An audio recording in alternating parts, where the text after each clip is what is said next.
10th experiment from the design and analysis of algorithms lab is to write a Java program to implement all pair shortest path problem using Fluid's algorithm. So all pair shortest path problem is used to find distances from each vertex to all other vertices in the graph, and then record the lengths of the shortest paths in an n by n matrix called as the distance matrix. So for example, if we want to find an minimum cost path from vertex I to j, then there could be an intermediate vertex k such that there exists a path from I to k and k to j, and the sum of these two edges could be lesser than the cost of an edge running directly from vertex I to j. So we replace the cost of the edge running directly from vertex I to j by the cost of the edges, that is the sum of an edge going from I to k and from k to j, wherein k stands for the intermediate vertex. So all these values shall be recorded into the distance matrix. So in this particular program, we have declared a class called as TW10A, wherein we have a main method in it. Scanner is an object of the type class scanner. It is used to read the input values from the user. So the next line, we ask the user to enter the value of the number of vertices in the graph. So it is read with the help of nextInt method using the scanner object. And then we have declared an array A, which is of the type integer, and it's a two-dimensional array with a capacity to hold 100 elements in it. Then we ask the user to enter the adjacency matrix. So as adjacency matrix is a two-dimensional array, we make use of a set of for loops where I ranges from 1 to n. So each element of the array A is read with the help of scanner.nextInt method.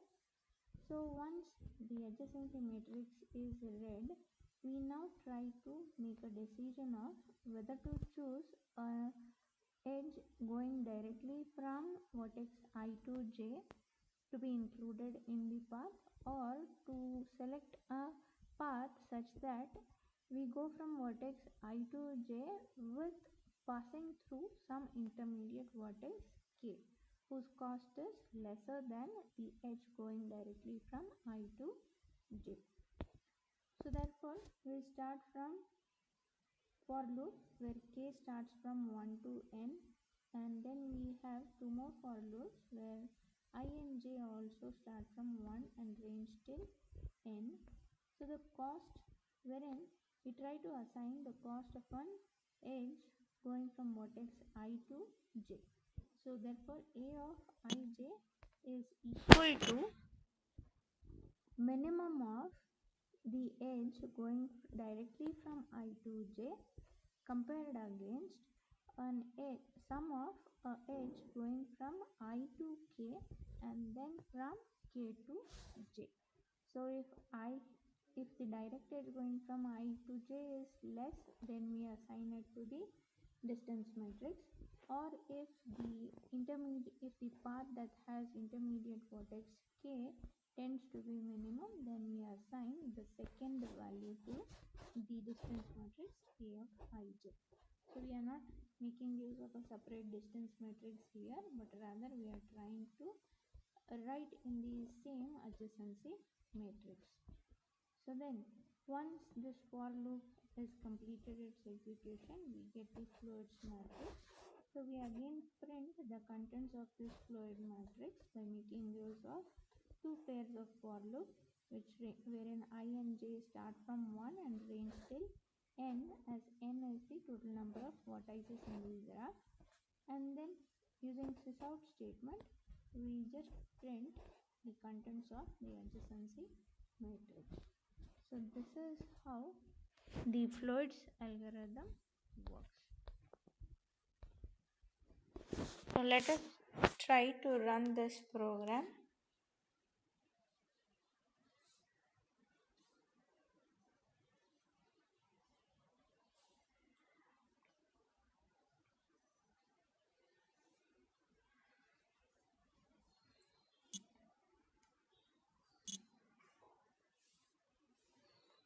So the name of the file should be tw10.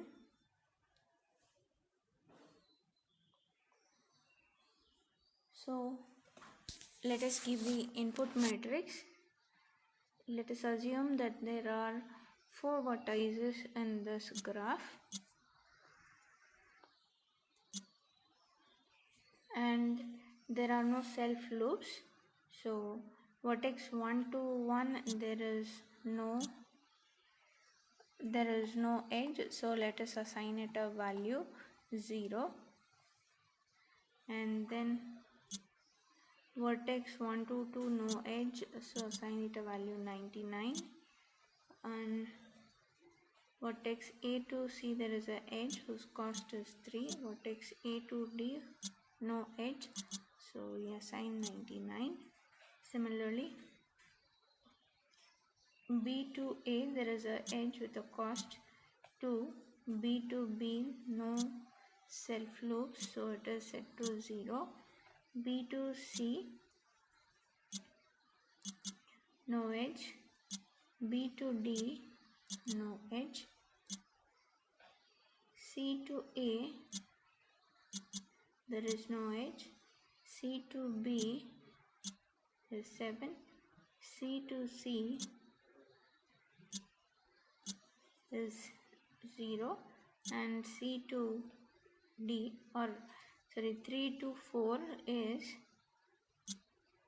1, and similarly 4 to 1 there is an edge with cost 6, 4 to 2 no edge, 4 to 3 no edge, and 4 to 4 no self loops, so 0.